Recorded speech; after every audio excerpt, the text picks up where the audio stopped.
Former South Carolina Governor Nikki Haley won her first contest in the Republican presidential nomination race, right? Winning Washington, D.C.'s primary. But it won't matter because Donald Trump won everywhere else this weekend. The Missouri and the Idaho Republican caucuses and swept the Michigan GOP convention.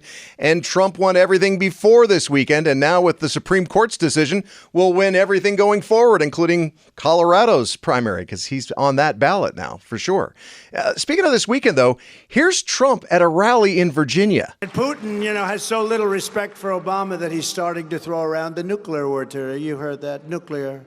He's starting to talk nuclear weapons today. Yeah, you heard Trump mix up Joe Biden with Barack Obama. Just one of the mental gaffes he's made from the podium. But that won't matter either because Biden is seen as the much older candidate, even though he's not that much older than Trump.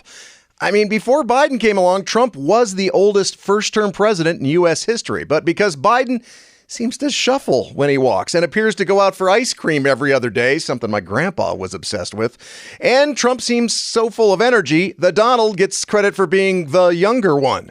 In the latest New York Times Siena poll, 42% of all registered voters said that Donald Trump is too old to be president, but 73% agreed with this statement. Joe Biden is, quote, just too old to be an effective president. And that includes a majority of voters who actually supported Biden in 2020. Yes, a majority of Biden supporters from 2020 now think he's too old to be president. I was trying to figure out a spot in time when Biden and or Trump would choose to go back to in order to feel like they have a firm mental grasp. But going back to 1985 or maybe even 1955, where Marty McFly went in that time-traveling DeLorean, might not be far enough for these presidents to get back to a time when they didn't forget why they walked into a room or where they left their keys, especially bothersome when we're talking about losing the keys to the nuclear arsenal.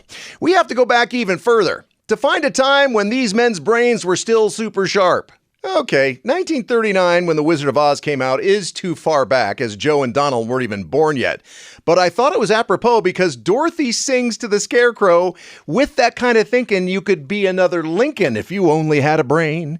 And a president that both Biden and Trump can agree was great is Lincoln. The difference being that Biden may think he actually met him, and Trump tells everybody that he is the greatest president since Lincoln, confirming what I've said before, that voters this fall will feel like their two choices boil down to A, voting for a man with dementia, or B, voting for a man with delusions. Thanks for watching Sharper Point. Click to see more from Arizona's Morning News and tap the button in the middle to subscribe.